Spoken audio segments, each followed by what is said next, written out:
আমি ফার্স্ট দিন এক্সপোতে গিয়ে যা যা কিনেছি চলো সেগুলো তোমাদেরকে আগে দেখাই। প্রথমেই কিনে এনেছিলাম একটা বেডশিট, কারণ এই সব মায়ের খুব ভালো লাগে।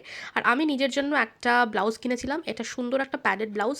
আর টেক্সচারটা ব্লাউজের খুব সুন্দর ছিল, ওটা মডাল সিল্কের উপর ছিল আর কি। আর একটা সিম্পল একটা আজরাকের ব্লাউজ কিনেছি, সেটা প্যাডেড ছিল না, নর্মাল ছিল। আর এই জিনিসটা আমার এত কিউট লেগেছে, 150 টাকা দিয়ে আমি এটা কিনে এনেছি। এর সাথে আরেকটা সেকশন ছিল যেখানে আমি চাবি ইউজ করব, মানে চাবি কি রিং হিসেবে ইউজ করব আর কি।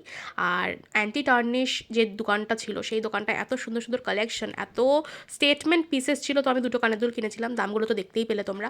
আর অ্যান্টি টার্নিশের কিছু রিংস ছিল, সেগুলোও আমি কিনে এনেছি। এগুলো মোটামুটি 100 থেকে 200 টাকার মধ্যে দাম ছিল। প্রত্যেকটাই খুব ইউনিক, তোমাদেরকে আলাদা আলাদা করে দেখাচ্ছি। এই যে এই তিনখানা কিনে এনেছিলাম আমি আমার নিজের জন্য, আমার তো তিনটেই ভীষণ পছন্দ হয়েছে। আর একটা কিনে এনেছিলাম মার জন্য, এটার ডিজাইনটা এত সুন্দর, এরকম একটা সোনার আংটি আমার চাই, আমার এবার মনে হচ্ছে। আর এই এত কিছু কেনার জন্য আমি একটা জুয়েলারি বক্স ওদের ওখান থেকে ফ্রি পেয়েছিলাম। আর ফ্রি গিফট পেলে তো অলওয়েজ আমার মন ভালো হয়ে যায়। আর হ্যান্ডমেড চকলেটের যে শপটা ছিল, সেখান থেকে আমি কিছু চকলেটস কিনে এনেছিলাম। ওটা ছিল হচ্ছে রোস্টেড আমন্ড। আর এইটা কিনে এনেছিলাম আমি আমার বন্ধুর জন্য মজা করে, কারণ ওর সামনেই বিয়ে, তো তাই জন্যই।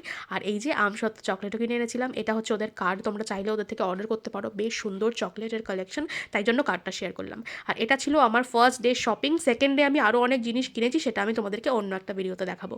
চলো টাটা, বাবাই।